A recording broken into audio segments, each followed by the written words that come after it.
The Benet Redwings will take on Simeon Wolverines on Friday night at 8:15 in the second game of the 4A state semifinals at Carva Arena in Peoria. Coach Gene Heidkamp talks about his Red Wings and how people viewed them at the start of the season. I think there was much expectation. So coming into the year, I don't think we were a ranked team, or I think people thought we'd be competitive, maybe based on some of the players we had coming back and, having a decent history in the last few years. I think this team surpassed everybody's expectations. I don't know if anybody expected them to be 30-3 and down in Peoria with being co-champs in the East Suburban. And, if you look at our schedule, and I'm proud of our schedule, we played just a very, very tough schedule, and, I think that's helped prepare us. So, getting to 30 wins against the schedule that we've had is certainly an accomplishment, and, it's something that I'm proud of. And, I don't know if anybody really expected this team to be at this level, but there was a lot of confidence inside our locker room, and our kids believe in each other, and, I think that's shown through down the stretch here. Heidkamp went on to talk about his team and how versatile the Red Wings can be, especially now during the end of the season. We've had 5 different leading scorers throughout the course of the year. We have our guys average between 10 and 12 points. Lyman averages a little bit less than that. But, there's certain games where teams focus on particular players on our team, and that allows the other guys to step up and make plays. We have, if you look in the program and look at our leading scorers on it, it differs from game to game. And I think part of that is our guys, if they are made a focal point by the defense, they're willing to share the ball, make the extra pass. We're not really worried about, as cliche as it sounds, who scores, as long as it's us scoring. And this team in particular, and again, I can't speak to the other teams, but out of the teams that I've been fortunate enough to coach, and some pretty good ones, nobody's concerned about really their statistical output, because none of that's really going to be crazy impressive to anybody. But the bottom line is that they're all willing. Some games, certain guys will get 10 shots, and other games they'll get 2 or 3. And part of that is the sacrifice you're talking about as to what's best for the team in that particular game or that particular circumstance. So, we have versatility as far as scoring and roles on the team, but we don't have clearly defined roles as far as we don't have a quote unquote one player that we're looking to isolate, or we had the last shot of the game, for instance, we would run it to whoever we thought had the best advantage in that game. Most teams would have a certain player that they would isolate or that they would be focused on. We're going to do what's best for particular matchups, and that's part of what makes us, I think, good, is that you can take away certain people, and then it allows other people to kind of step up and pick up the slack. So I think that's pretty much how it's been for us all year. It's really an unselfish team that is more concerned about winning than any particular roles on the team.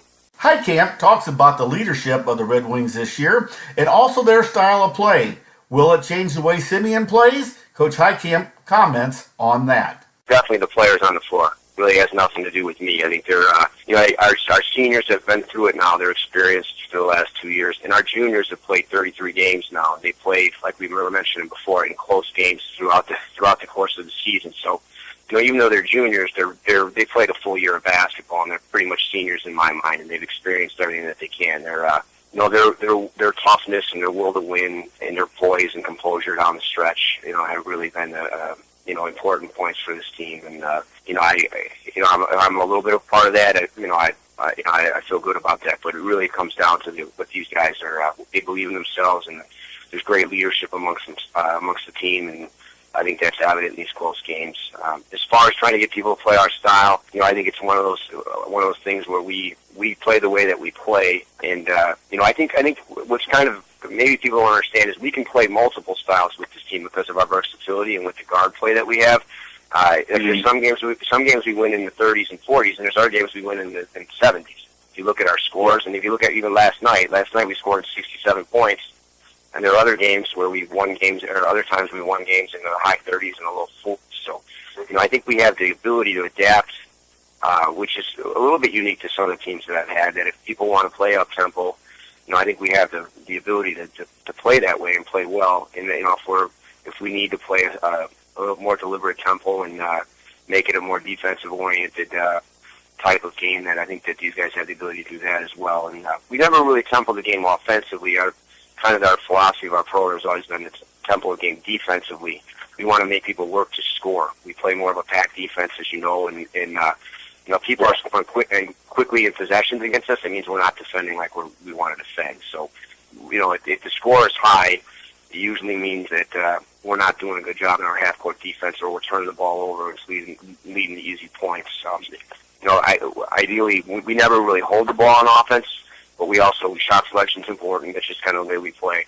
But really, we'd like to tempo the game on defense. If we're going to play well this weekend, obviously our defense is going to have to be important, and we're going to have to make people, work for shots and then try to contest them and hold them to one shot, which is going to be a tall order against the teams that we have to play.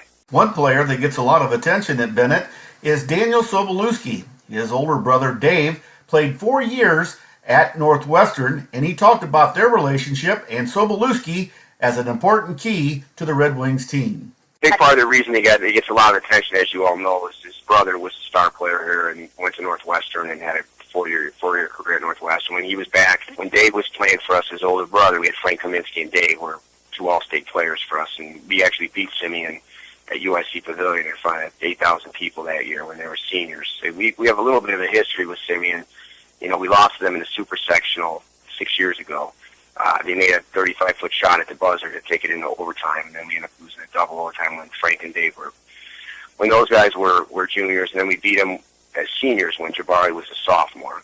But then we ended up getting upset in the state tournament to Ryan Boatwright, and we were 29-0 at the time, and then they ended up winning the state championship there, that they being Simeon.